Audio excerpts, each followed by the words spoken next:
Evet, nohutumuzu ıslamıştık. Akşamdan yarım kilo nohut. Bunu unutmayalım. Yarım kilo nohut kullanıyorum. Akşamdan suda beklettim ve bol suda yıkıyorum. Tencereme koyuyorum. Tencereme üzerine nohutların su koyuyoruz. Üzerine çıksın, biraz pişene kadar kaynayacak. Çünkü tekrar koymak istemesin. Ve nohutu ben aşağıda odun ateşinde, yani tarhanayı pişireceğim yere koyuyorum. O orada pişsin ve ben diğer malzemeleri hazırlamaya geçeyim. Ocağı da yakmıştık. Şimdi domatesleri bol suda yıkıyoruz. Domatesleri şöyle kocaman bir tenceremin içine döküyorum. Ben ne kadar domates kullandım? İlk aşamada 5 kilo kullanacaktım. Ama gözüme az geldi ve çoğalttım. 8 kiloya çıkardım. 8 kilo domatesim var benim burada. Ve bol suda yıkıyorum. Tamamen çamurları, pislikleri gidene kadar yıkıyoruz. Domateslerim köy domatesidir. Organiktir özellikle. Yıkadığım domatesleri şöyle bir tepsinin içine alıyorum. Evet, domateslerimizi yıkadık. 8 kilo domatesle yapacağım. İlk aşamada az yapacaktım ama sonradan kararımı değiştirdim. Çoğalttım domates ölçüsünü. Domatesler şimdi şu sap kısımlarını keseceğiz. Bakın şu ortada olan sap kısımlarını robotta parçalayacağız. İsterseniz tabii ki de rendeyle de rendeleyebilirsiniz ama çok uzun zaman alacak. O kadar da vaktimiz yok. Yani bir günün içinde ben bu işi yapmam, bitirmem lazım. Geceye kalmaması lazım. Onun için şöyle bakın, ikiye kesip haydi robotun içine.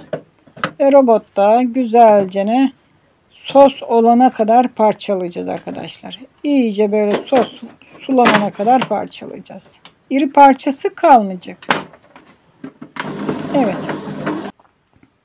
Gördüğünüz gibi hızlı bir şekilde parçalıyoruz.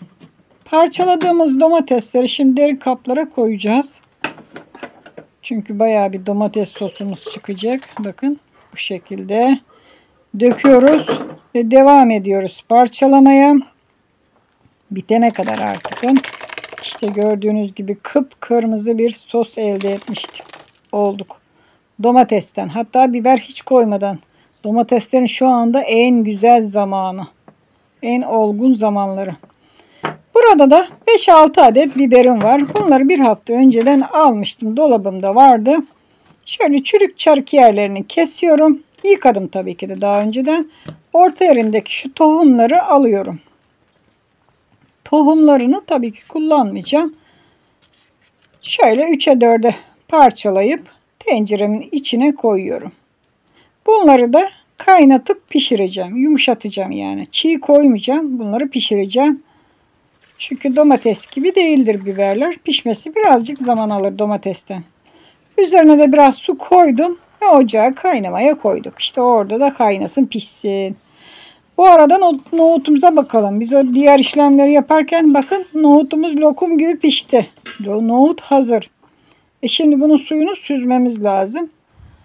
Kevgiri koyduk ve kevgirden şöyle suyunu süzüyoruz.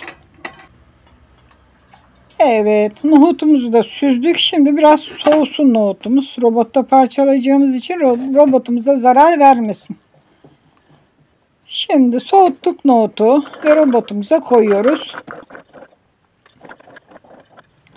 Tamamen bulgur bulgur olana kadar, yani iyice parçalanana kadar nohutları robotta çıkarıyoruz, parçalıyoruz. Bu arada kanalıma abone olmayanlar abone olabilir. Biliyorsunuz bu ödüllü videomuzdur. Bir şanslı abonemize de 1 kiloluk şu yapmış olduğum tarhanadan yollayacağım arkadaşlar. Evet, gördüğünüz gibi parçaladık. Bulgur bulgur, işte kıvam böyle. Tamamen parçalanacak. Bu da hazır. Şunu da şimdi tenceremize dökelim. Evet, bunu da hazırladık. Şimdi tekrar robotumuzda biberlerimizi parçalayacağız. Kaynatmıştık, yumuşadı, pişti. Şimdi onları parçalayacağız. Tabii onlar da soğudu, sıcak değil. Kapatıyoruz robotumuzun kapağını tekrar. Şöyle yine onları da güzelce parçalıyoruz ve salça şekline getiriyoruz. Salça isteyen koyabilir ama salça kokusu olur. Ben sevmiyorum. Salça yerine böyle kırmızı biber koyuyorum arkadaşlar. İşte tüm malzemeleri hazırladık. Hadi geçelim tarhanayı hazırlamaya. Koca bir tavam var benim. Ateşe, ocağa onu koydum. Şimdi içine malzemeleri sıra sıra koyuyorum. İlk önce domatesleri şöyle döküyoruz. Ocağın altı yavaşladı şu anda. Hızlandıracağız tekrar. Biberleri döküyoruz. Kapya biberleri. Nohutu döküyoruz. Parçalamış olduğumuz nohutu. Çok lezzetli bir tarhana yapıyoruz. Köy tarhanası bol göceli olacak arkadaşlar. Üzerine göceği döküyoruz. Göce nedir merak edenler, keşkek, yani aşurenin keşkek buğdayı olur ya, onun kırık hali. 3 kilo yoğurt döküyoruz ve tuz döküyoruz. Tuzu biraz bolcana döküyoruz. Biraz tuzlu olsun. Çünkü bozulmasın, böceklenmesin. Şimdi koymuş olduğum malzemeleri şöyle karıştırıyorum bakın. Bu sefer göceli tarhana yapıyorum. Daha önce bir kere yaptıklarımda göce kullanmadım. Yani göce biliyorsunuz, tekrar söylüyorum ama bilmeyenler çok vardır. Aşureli buğdayın kırıklanmış hali. Göce dediğiniz zaman verir zaten satıcılar. Tamamen karıştırıyoruz. Şimdi bu koyduğum malzemeler domateslere fıkır fıkır kaynayacak ve pişecek. 15-20 dakika kaynayacak. Fokur fokur kaynayacak. Daha sonra ununu vermeye başlayacağız.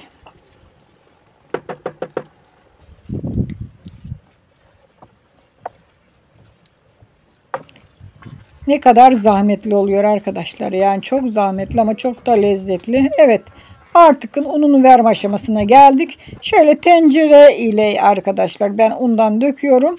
Ve üzerine yavaş yavaş ilave ediyorum. Birden dökmeyeceğiz ki olmaz çünkü birden.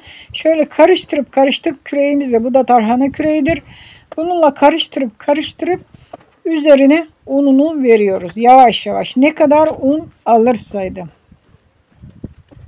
Bakın sürekli yediriyoruz unu ve tekrar veriyoruz. Bu arada ateşimizin yanan alevli kısmını aldım odunları içinden.